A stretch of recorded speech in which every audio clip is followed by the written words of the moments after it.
Shep, and we're joined with a special guest today, Joe Beatrice from Barrell Bourbon. So thank you for joining us. We appreciate it. We are had the chance to interview him and learn a little bit about Barrell. I know everybody's seen the product. I believe Joe told me they're in all 50 states, so I'm sure you've seen their product, versions of their product. So excited to get into that. Got a couple of bottles to talk through, hear about their products, and so before we get into that, just a little bit about Joe. I'll let him tell me a little bit about himself. But he's been founded Barrell Bourbon Co. in 2013. So I've been doing this about 13 years. I won't read the bio, but I would say the highlights for me where you were in, I believe, digital and technology before that.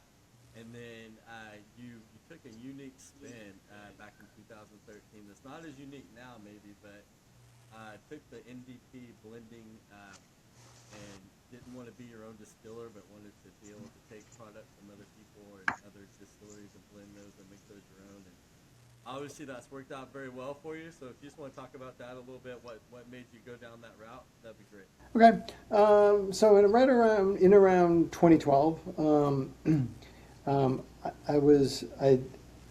was looking to make a career change. I had spent a big chunk of time in the digital world, and I wanted to focus on doing some products for myself, for our company.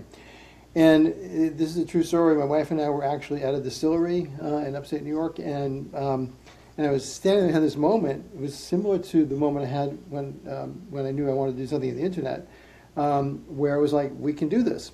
And I went home. So first got permission from home office. It's a go. Went home, and it took exactly 1 week to figure out that I did not want to open a distillery. It was not for me. It is a skill set that is pretty amazing. It's owning and running a production facility, and it was not what I wanted to do. I didn't think that was the place where I could add value. And so the place where I knew I could add value had to do with creating different unique products. So started working through that, and I came up with the original intent was to blend bourbons and whiskeys, and do something unique. Everything at cask strength, limited release, and a lot of small batch. Because the thinking was people want to try different things all the time. And so we wanted to be in that consideration set for the consumers to that if you want to try something new, we have a new product that you can try.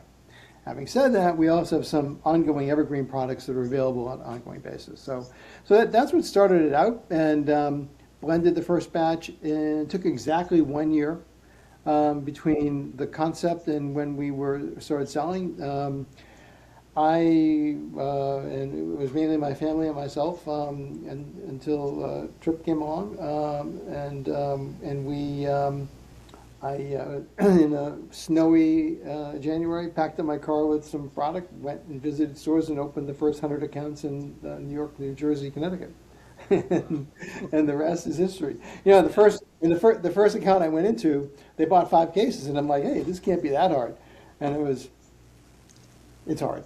It doesn't quite work. It's different. Yeah, it's different. Well, so I'm glad you mentioned. I want to circle back to cask strength. So I thought that was unique. Like you do everything at cask strength on purpose. What was the thought process behind that? You see a lot of NDPs, distilleries, do small batch and strip it down a little bit, get more out of the barrel. So you chose to do cask strength across the board. What was the mindset there? So the thinking was, I had tasted whiskey out of a barrel, and I thought it was incredible. I thought what I felt when I first tasted it was, a lot of products are leaving a lot on the table here. There's so much to it.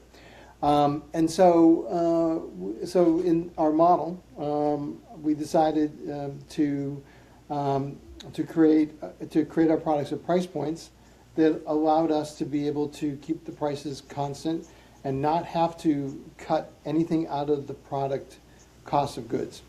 So that's one reason. The other reason was simply because it just tasted better. And when you're blending at cask strength, there's so many more things that go on that can happen. Having said that, we actually did release we have one proof down product, 100, we released a foundation line, which is a 100 proof bourbon. And we did that to maintain the price point and also to make it a consistent product. So that's a blended product of 5 to 8 or 9 year old products, barrels that we proof down.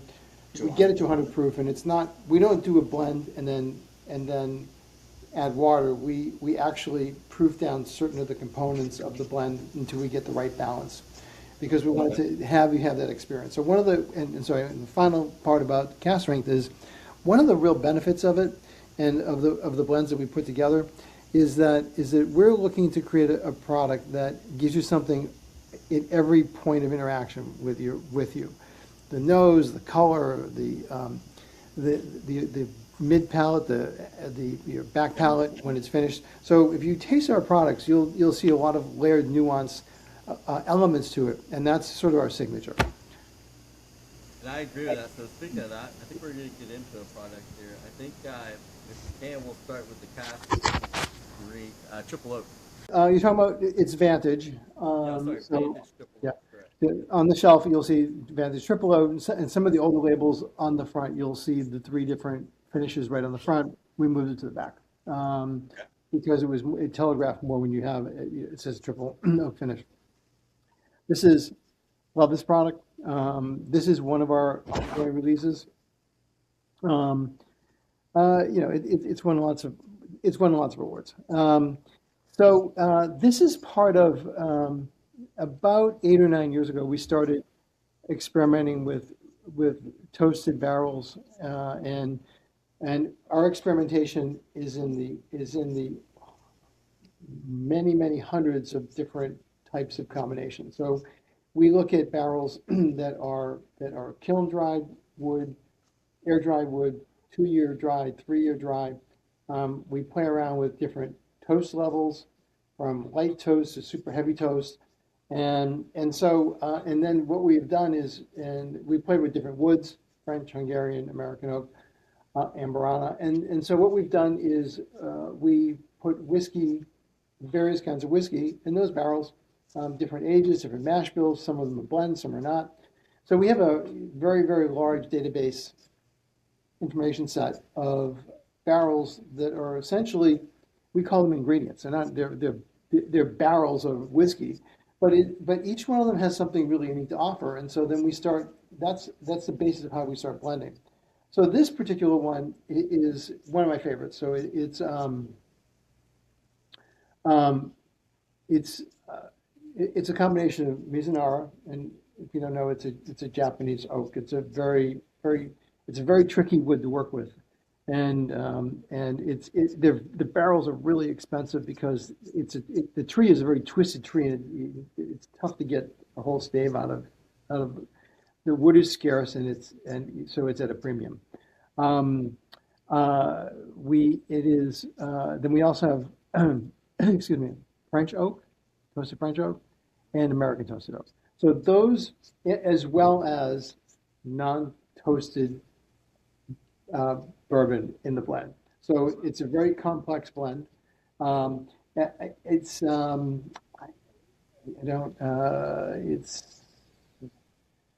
or 8 to 12-year-old bourbons in there.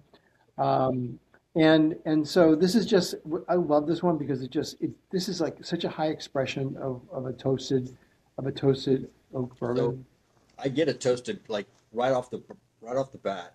It's like a toasted coconut. I have a sweet tooth. I love coconut and cherry, and you're gonna see those themes. You're gonna see those things in this. There's also you get some nutmeg. You get lots of You get a little bit of oak, but you get some like graham cracker, like that vanilla graham cracker smell too. yeah. Really good. So I think it's important too to distinguish, like when you think double oak, something went into a barrel, then they put it into a second barrel. But this is actually 3 different barrels, 3 separate combined barrels. into one. 3 different oak barrels combined into one to make it correct? Yeah, and that's a really good point because it's all secondary so it's secondary maturation. So when we refer to a triple cask, it means that there's three different secondary maturations taking place here. Okay. Yeah, that's good to clarify. 113.54. Okay. Yeah. Now, do you keep them in those barrels for a certain amount of time, or do you keep them until you taste them and they taste right? The answer is yes. We just released one product that we had in a barrel for, I think, 8 years. It was spectacular, a carousel barrel. Um, and, um, and, and so we, if something is reached the point that it should come out of the wood, we'll take it out of the wood. But for the most part, we're testing barrels on an ongoing basis. So we're tasting them on constantly. We have thousands of samples that we're looking at, and so then because that way we're able to control exactly what we put into the blends. And sometimes it's really interesting. Sometimes just a few months, and sometimes it can be 2 years in a barrel. Interesting. Interesting. Well, I think that was an interesting part of your bio. You're involved in every detail, right? So all the blending goes through you. All the details go through you. So I'm sure I won't ask for a favorite. I think I saw you don't have a favorite, but I'm sure as you blend, you said even before like the sweet tooth comes to the front. So you have certain notes and things that I think probably stick out to you. What's a recent one? I'll say that you said maybe this is the answer, the triple oak, but what's a recent one that you're super excited to get out to the people? The cigar blend one. Okay. That's a 4 barrel finish, but so the blending team consists of Trip Simpson, who's been with me from the beginning, and Nick Christensen, and so the three of us were the team, and we're constantly experimenting, testing, blending. And if you want, I can do a quick note on. So the way that we do our blends is in a lab. So we whiteboard concepts. We have all these different ideas, and we keep track of them. And then what we'll do in the lab is we will take samples of the barrels and work through till we get what we call a bench blend or a lab blend. So we work to the point where we have something that we like, and it could be anywhere between 20 and 100 iterations until we get there. And once we get it where we want it, then we have to take that recipe. It's not really a recipe, but it's like 5 of these, 3 of those, 2 of those, 50% of that. And then we start taking those barrels and dumping them and putting them into the tanks. And we step our way up to the final volume because even though we're taking samples and we're blending this, there's even among those barrels, if there's multiple barrels of a particular type, there's variations. So it's an ongoing adjustment. So from when we get to the iterations of the first part, then we still have to iterate it when we get into the real world. So it's a lab and then the real world implementation. And so that's where it takes, and that's just time consuming. So every one of these products that we do takes time to do all that. And I think that the cigar blend, it's 7.5 to 18-year-old bourbon in there. It's finished in Madeira, Armagnac, Jamaican rum, and Hungarian oak. So this was particularly interesting because none of us smoke cigars. Okay. That's what I was going to ask. Yeah, we What? were gonna ask if you had like a pairing you like. So okay. Yeah, so it was a little difficult, and so we really researched it and spent a lot of time thinking about it and talking about it and testing, and we never do this, but I did run it by a couple people who really are into the pairings, just as sort of a back check to make sure that we were doing it right, and so it's this very dense.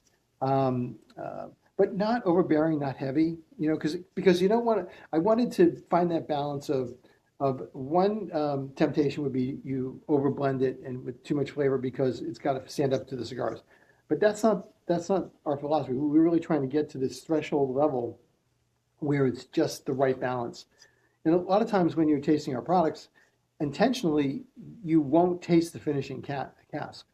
What I'm looking for is an elevated whiskey so that it's contributing something, but not necessarily that flavor. And I'll tell you, it stems out of everything comes from experience, right? It's I don't care for sherry cask finished Scotch. I don't like it. It just doesn't speak to me. And so I resisted doing it for a couple of years because I was tasting the Scotch, I was tasting the sherry. I'm like, So I said, but then I realized, there's got to be a better way to do this. Maybe we can do it in a way that we get this harmony between these things. And so that's one of the common themes you see in all of our blends, especially on these finishing barrels. That there's gonna be something there, but you may not be able to identify. You may. I mean, seagrass, you can easily pick out the apricot, but not all the time. Yeah, I would say that rings true for this. Like you can't. I wouldn't tell you like I knew there was Mizunura in it, right? Like it has some little sweetness to it, but or even the French oak like has a little sweetness, but together like it. Maybe it's the toasted American, but brings some of that sweetness back to balance. Really good. I mean, it has a good hug to it. I would buy this for sure. So we're 1 for 1.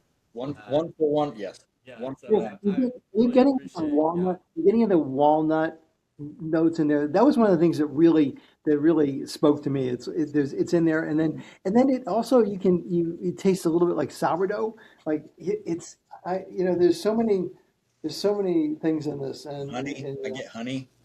honey. Yeah, yeah. Yeah. It's nice. Yeah, it's a good one. It's a keeper. You want to move to the cigar blend, Joe?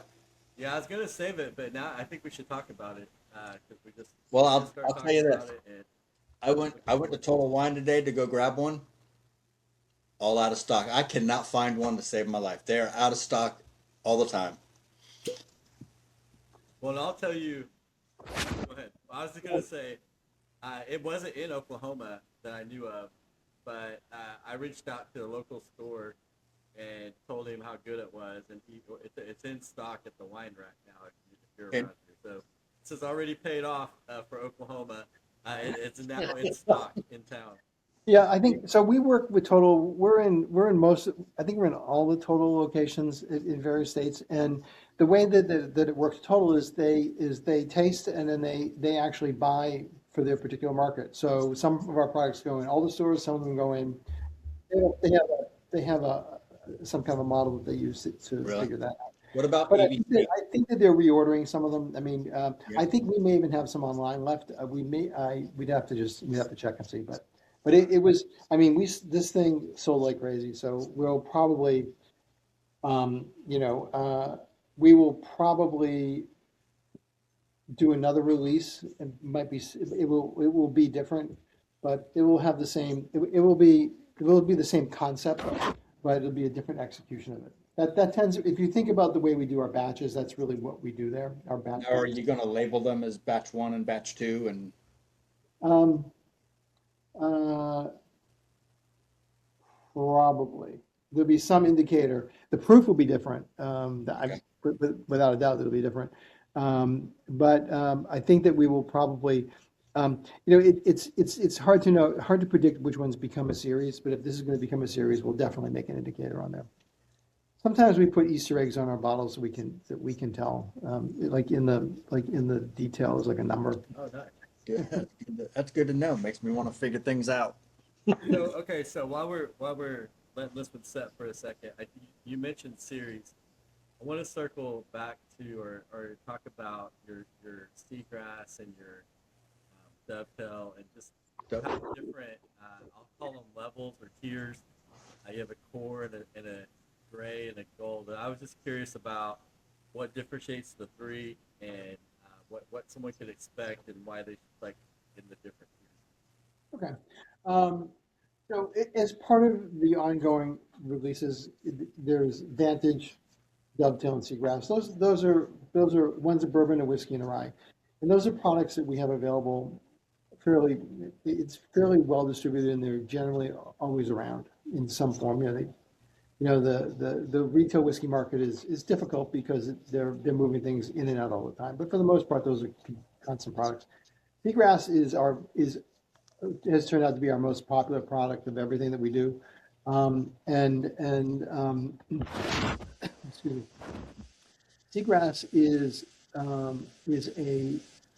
it's American and Canadian rye, Some are finished in apricot brandy barrels, some in rum agricole, and some in Surcion Madeira. Um, this is when I tell you this, and we've done, I think, 12 or 14 iterations of this product, and you'll be hard pressed to taste the difference between them. Um, and we do that, we control that by, so some of the rye is finished in each of those barrels discreetly.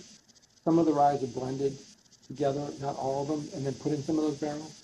And some of the rye is blended and not put in the barrels. And some of the rye is not blended and not put in the barrels in the blend. So we have, when you think about that, we have all of these different components that we can use to control the flavor to get it to this precision blending. So this is the flip side of the blending that we do when we're doing these unique batches. In this case, we have, and it's by far harder to make the same product over and over and over again, especially when you have that many components.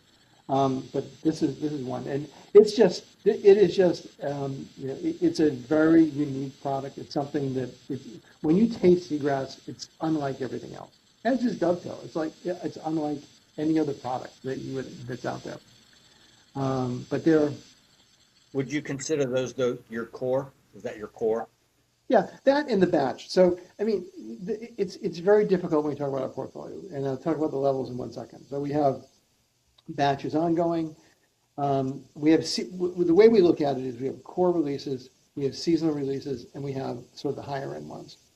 And we have the foundation line, which is about a $45-50 price point at 100 proof. So that's a separate thing. That's an introductory product to our brand.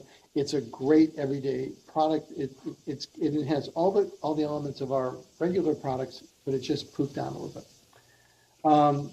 So then we have Dovetail Seagrass Vantage, the batch products, the batch bourbons, and rye sometimes, but mainly batch bourbons.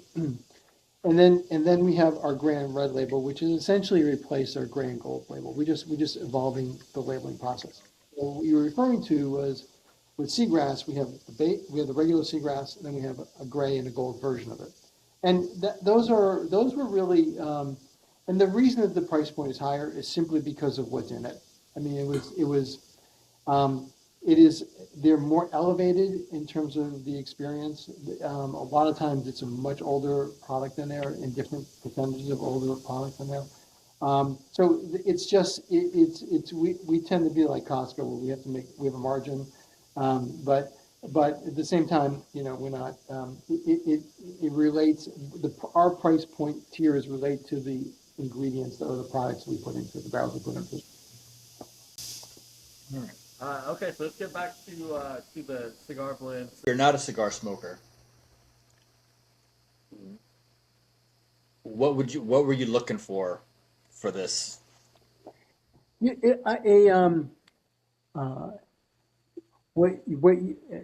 From experience, what you're going to get is a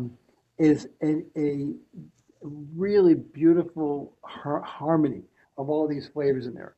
And this is one that you can take your time with. And when you sit with it and this is what all of our products, this is true for all of our products. If you just put it in the glass and let it sit for a few minutes, or a half hour, as it opens up, and that's true with most whiskeys, but these particularly, you'll start getting some of the more subtle notes out of it. And what I love about this one is how changing this is over time. And this is one that you can drink casually, or you can really sit down with and concentrate and have fun with it. There's just so much to it. I'm excited to try it, and I'm excited to have it with a cigar. The best ones I've had, you do both, right? You can have it with or without. Wait a minute, you didn't get the cigar? You didn't get it? No, I'm getting ready to try it. Oh, okay. Yeah. Wait, was your first sip? I mean, that's Ah. Oh yeah. Yeah. First sip is a good impression. So you get sweetness on the nose, and you get that. Some of that translates. You get a really great viscosity. It's just melting. It's oils in my mouth. Yeah, Like, it's really good. Man. Yeah. Yeah. So Mouthfeel is another dimension that we focus on. We want it to really we want you to be able to experience all over. So it's like you'll get it. It'll be a very viscous is a great word to use to describe it. This is viscous. I mean, it just stays there. It's And that usually bodes well with a cigar, I will say, because you want something that can keep up with the power of the cigar. So, like, yeah, I like Maduros, and those are a little bit stronger. And if you have something that will linger like this, something that'll hold up to it the makes, smoke. Yeah. yeah. So, all Well, right. that's good that he confirmed that. Yeah, yeah. So yeah, no, really good. So that's I'm excited. I've heard great reviews of that one, and I can see why. Yeah, this will definitely going to be a buy, 100%. We'll give it a little bit, and then we'll get into the last one. So I guess this is a batch, right? And we're on batch 37 is the one we have. I think I have 31. I think. And so yeah, so obviously we're at least at 37. I don't know if that's the last one, but I'm curious about what's unique. Like certain batches, stick out. People say, oh, 31 is my favorite. 21, I think that's all my favorite. Like what makes them unique? Um, so this is by design. We're always we're all the intent was to do ongoing releases and make them intentionally different every time. There are some similar properties with some of these, but for the most part, you put two or three together, you're not going to taste them. So as we're blending, we actually once we get to a point where we like it, we back test it against last 7 or 8 or 10, just to make sure that it's differentiated enough. This is this has become one of the most fun things that we do because we have so much to pick from. This is so this one. I had to write it down because I can't possibly remember this stuff, right? So Okay. so the blend components on this are it's Indiana, Kentucky, and Tennessee. 8, 11, and 12-year-old Indiana, 10-year-old Kentucky, and Tennessee 13, 14, and 15. And so those are what you get with those barrels from those ages all have different contributions. And from my perspective, I like to me the sweet spot of bourbon is generally somewhere between 8 and 9 years old, 8 to 10 years old, uh, because you haven't gone too far into the wood contribution because you lose the grain part of it. The younger whiskey, I mean, I love 5-year-old bourbon because you can really taste the grain, you taste the corn in it, and on the high rye bourbon you get that flavor. And so one of the things that we did with these blends that are so complex is people would ask us, what's the mash bill? And it's like, there is no mash bill because the mash bill, we're using 12 different mash bills, 5 or 6 different mash bills. So then what we did is I said, why don't we calculate a derived mash bill? Like, just we can do the arithmetic. We can figure out what the mash bill was, what liquid volume was in there, and then just Wow. calculate. So this one has a derived corn mash bill of 78% corn, 18% rye, and 4% malted barley. So this is a high rye bourbon, but it's just the right. To me, this is one of my favorites. Okay, I say it every time. 30 is one of my You can't, favorites. hey, they can all be your favorites. It would be awkward if you said you didn't like one, just for the record. So I'm glad they're all your favorites. Very rarely, but sometimes some are more challenging. I mean, some Yeah, true. Canadian whiskey is challenging because we generally have to really work the barrels to Okay. to really bring out the most in the Canadian whiskey. It's tough to work with. It's not the easiest component. Got We're talking bourbon.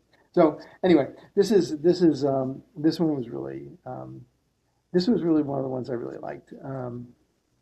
And we're at the end of the batch 37 life cycle, so we'll be doing 38. I don't think it's going to be out for another few months, but Okay. somewhere in the next three So to five. how many bottles, different variations do you release per year? So a batch per year plus a vantage, or what does that look like? Yeah. Our larger releases, like a batch release, can be 5,000 cases. Okay. Um, they were as small as 2,500 and as large as 10,000. You know, it depended, COVID, you couldn't put enough whiskey in the bottle Right. fast. And now the market is different. So we're doing smaller releases. Our specialty releases are generally anywhere from, there are some that are that are limited because of the amount of actual whiskey that we have, but in that type. So some of them can be as small, like we have a couple of single barrel releases, so it's 25 cases.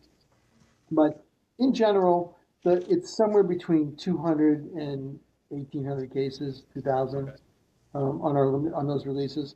And we're trying to be really careful. We don't we're in the market anticipation business too, because we have all these different products. So one of the big hits last year was French oak. People love the French oak finish. That's a bourbon, 12-year-old bourbon French oak, right down the middle. Just it's it,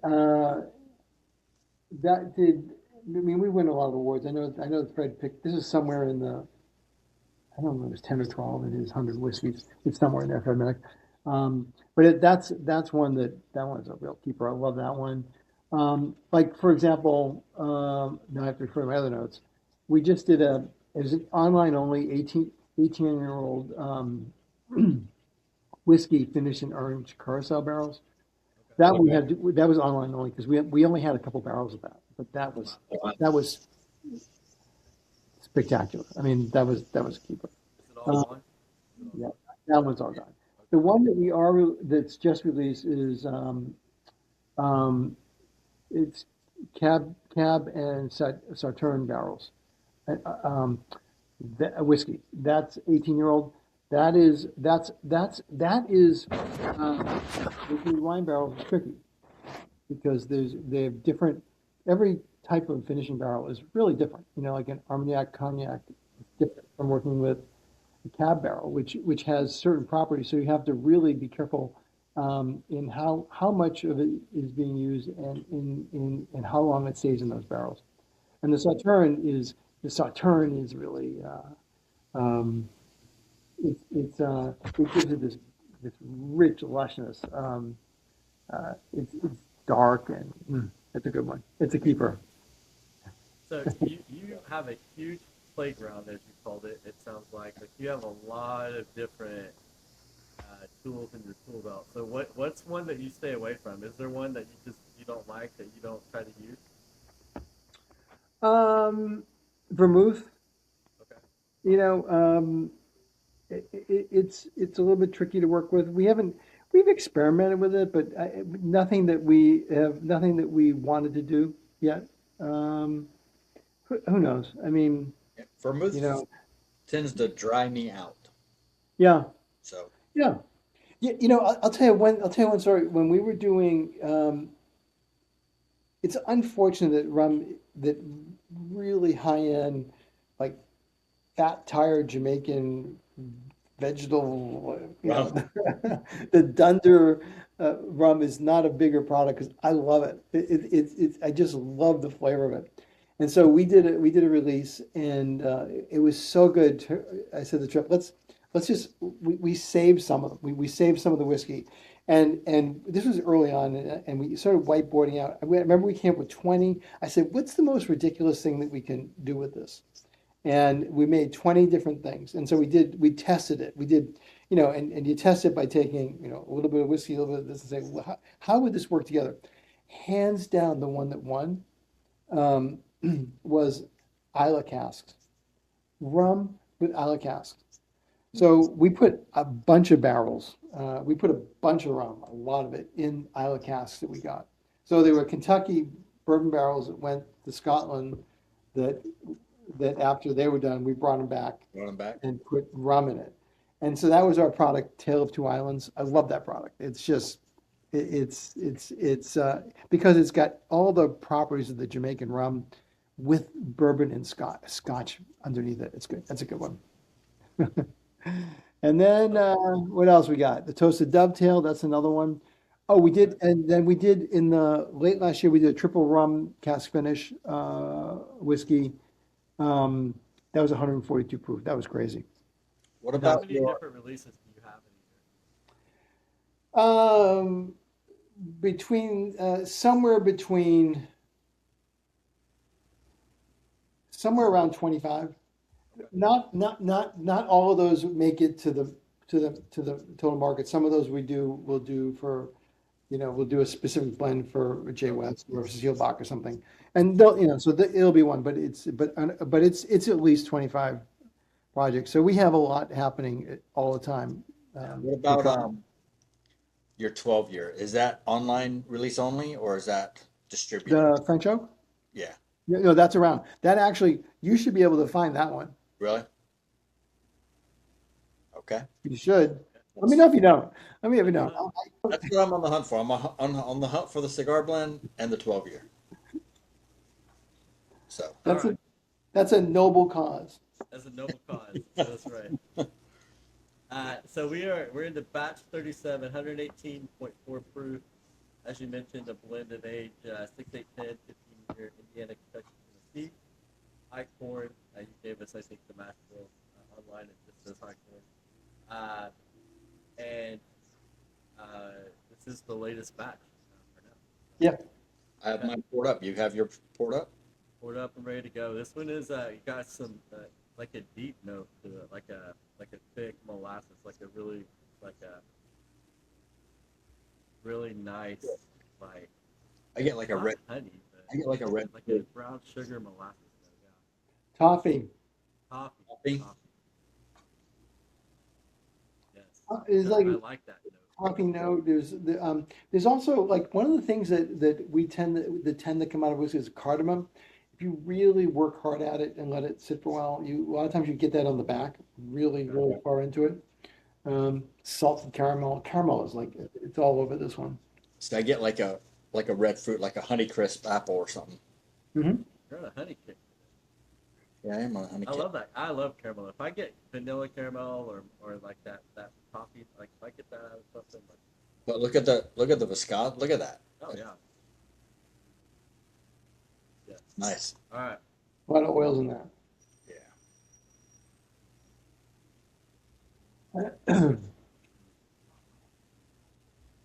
On the back too, like it feels like molasses is kind of. Oh yeah.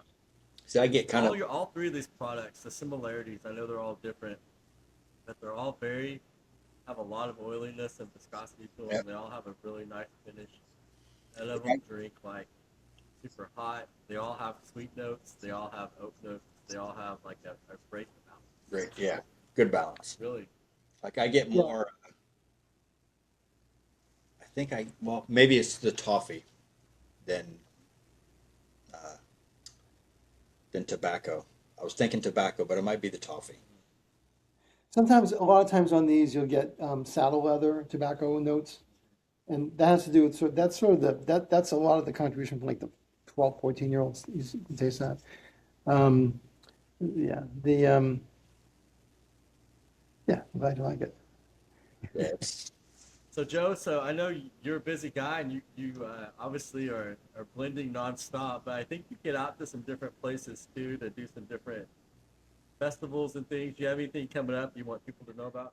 Yes, I was prepared for this question. Usually, I'm like, yeah, we got a lot of them coming. I actually did my homework Okay. and can tell you, I did my homework by asking somebody to find it for me. Delegation is still getting it done. Okay. There's like 5 or 6 here. We're going to be this month, and the 16th is the Benny's World of Whiskeys Festival. That's in Chicago. It's so good that that Whiskey Fest stopped competing. Really? That's a good event. That's a good event. Barbecue and barrels and Owensboro, Kentucky on the 9th of May. New York Cigar, Wine, and Spirits on May 14th. Bourbon and Brews in St. Louis on 6/13. Newport Beach Cigar, Wine, and Spirits 6/13. Scottsdale Cigar Event in September. And then we're doing a bunch of whiskey riots, the one in Austin, Texas, the one in Orlando, and Oklahoma City. Oh, Orlando?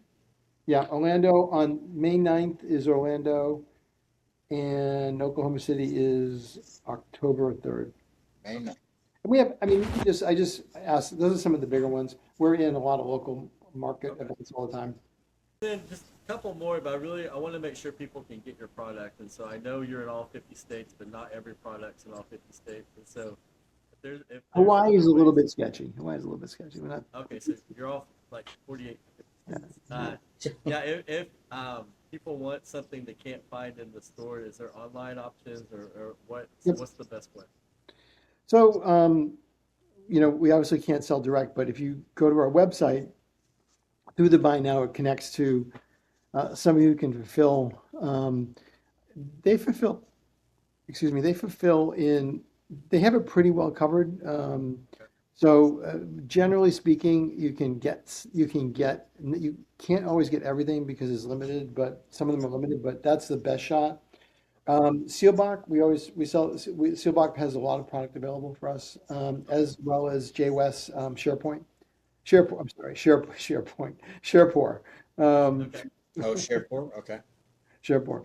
Yeah, and then also you can try your local stores too because a lot of times it'll be on their websites. But as a starting point, probably the highest coverage if you go through our site into, because it gets sent to. Yeah. Gets fulfilled. It's complicated. I mean, and Okay. even for us in Kentucky, there's only a handful of states that we can ship directly to. It's just it's a I crazy. always thought that was interesting. But yeah, even like I've had tried to get some stuff from Tennessee. They can't ship directly. They can't to me, ship, like, yeah. it's just, yeah. So okay, so barrelbourbon.com is the starting point. Obviously, Yep. your local store, and I will echo that. Like back to the cigar blend, like they had the ability to bring that in. They just didn't really know about it, and so they were able to go out and order it and get it in the store. So I do think that's an option. So here's a question you probably didn't do homework on. So, well, so Barrel is a parent to Stellum, correct? Yep. So what is the difference between Stellum and Barrel? Stellum was we originally launched Stellum as a sister brand to Barrel because we were looking to tap into a slightly different market, slightly different orientation to the blends. They're a little bit simpler. Um, uh, and also there was for the most part, they were a lower price point. Um, and so so it's still available in some places. We're actually working through how we're going to reimagine how we evolve it essentially. Revamp? Well, it's to this day it's one of my go-tos. The Stellum Ryes are spectacular. I mean, they're just the blends are just really delicious. I love the Stellum Ryes as well as the bourbons, and we have a couple of different iterations of the bourbons. We did single barrels, and we did some ongoing releases as well as a Stellum Black, which was a sort of a higher price point, a little bit more limited release of that. Those are pretty well sold out at this point. But you can still find a lot of the single barrels, which if you find those, grab them. They're Now really is good. Stellum more consistent than Barrel? Yep. The Stellum core brand, not the single barrels, the core brand is a lot like Foundation in that we are blending to a particular profile. It is higher proof than Foundation, but it's really it's worth grabbing. We got our hands full. I mean, You got a lot going on. we have a I'll lot say, going so on. I gotta throw out one question as far as I don't want to get into the industry necessarily, but I am curious. Like, you have an amazing job. That sounds awesome. But I'm curious, like, what's the biggest challenge in your job? Would you say that you possibly feel like you're dealing It is the, there's two dimensions of that. One is the friction to market. This is, when I first started, I remember somebody going, "Oh, you mean you just put whiskey in a bottle and sell it?" I'm like, "Yeah, that's all we do. That's it. It's that Yeah. simple. Yeah, you should do it. You should try with? Yeah, it." you should. Yeah. Everybody It, should do it. the I mean, it's hard to articulate, and it's hard to even tell people who want to get into the business. It's like you have no idea what you're getting into. Getting a label approved is a whole thing. I mean, it will you can, because there's so many classifications, and there's so many um, ways that they can interpret the COLA classification. So I mean that's just one dimension of it. You have, and you're dealing with a three-tier system. So the friction to market. What's frustrating to me is when I hear I don't have it in my local store, and it's like, this is insane. We have it in this box is in this other place. We need to get this box to that place so you can buy it. And Yeah, that's really frustrating. yeah, Um, the other thing that's going on is you can't ignore the consolidation of distribution, and so at the same time you have consolidation of distribution, you have excuse me, higher inventory levels that distributors have that they have to get off their floor into the stores. And the retailers are dealing with their own realities of their economy and their business. And there's a limit to how much they're going to take and put and want to go on the hook for. So there's challenges. And you combine that with an overall downward trend of the whiskey market, which is cyclic. I mean, I think I don't know if I mentioned this before, but if you look at the adult beverage category, it goes in one direction. It goes up. Yeah. And what you see is a trading of share between beer, wine, spirits, then within that whiskey, vodka, tequila, ready to drink, ready to pour. So you have and then you have the weed overlying all this THC drinks, and you have the GLP-1 drugs, which have definitely impacted drinking, as well as people's disposable income is spending on gambling, as well as for booze. So there's a lot of things going on out there right now. yeah, yeah. That's interesting. So let's flip that and end on something positive. So what's the thing you absolutely love the most about what you I love creating the products. It's the best. And also what I really like is when people like the product. That's really satisfying. It's because we're doing these things, we're blending them, and this is what tastes good to us, and this is good. And when people really like it, that's just a huge win. So So do? so so there are challenges, but there's also wins. when you It's blend and things taste good to you, are you worried it's not going to taste good to everyone else? uh, originally, yes. With experience, less. That doesn't sound good. Um, but it's not that I'm less concerned about it. I am concerned about it all the time. But I think that we've dialed in what we think that we've dialed in what people buy. Yeah. Okay. Um, Yeah, you have a lot of wins under your belt, right? So that gives yeah, you a little bit more confidence. Yeah. yeah, Well, to that point, I think you sent us three amazing products. Yeah, They that's were all great. they're definitely going to be on my Um, shelf. yeah, definitely going to be on our shelves. Definitely going to point people to go get these. So I appreciate it. And I appreciate what you do. It sounds like a great job. I hope people that are in Chicago, New York area, Orlando, our area can get out and see you. I got to catch up with you at KBF, and it was you took the time. You had no idea who I was, and you took the time to let me interview and ask you some questions. So I appreciate that. Um, so if you guys are around those areas, definitely go Oh check yeah. Joe and Barrel out. And if you can get to barrel.com, I'm assuming you probably also have like a newsletter or something where people can get updated on your products. So definitely go subscribe for that. And That is the best way to find our products, as well as a lot of times there's links in there to be able to buy them. okay, I forgot to mention Kentucky Bourbon Festival. That's huge. That's the yes, biggest event. That's yeah. the big one. Go to that one. That's a good one. We'll We're be there. working. I'll be there. Shep will Yeah. be there. Yeah. Yeah, that one's hard to miss. That one's a great one. Do you have marketers down here that do like tasting events and stuff like that Yeah. in our area? There's some in the market. Yep. Yeah, Okay. I do a couple. I did one last week. Yeah, every once in a while. Yeah. It's I try to do as much as I can. I can also, like, a lot of times we'll do Zoom tastings, because that you can cover a lot more ground like that. It's good. But I do like I didn't even ask. I'm assuming, Joe, you have a single barrel program where people can buy Yeah. barrels. And, If you want to buy it, we'll sell it to you. yeah, yeah. That's We everything's for sale.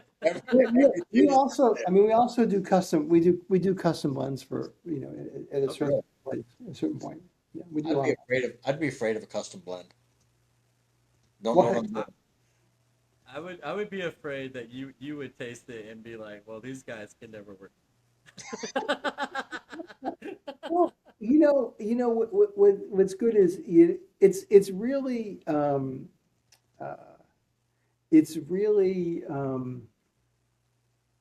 it allows the person who's selecting it to dial in on some attributes that they like. Not everybody listens, most people do. And for the most part, we're not going to show you something that's not going to work.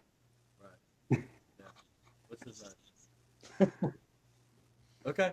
Any final thoughts, parting thoughts, anything we left out?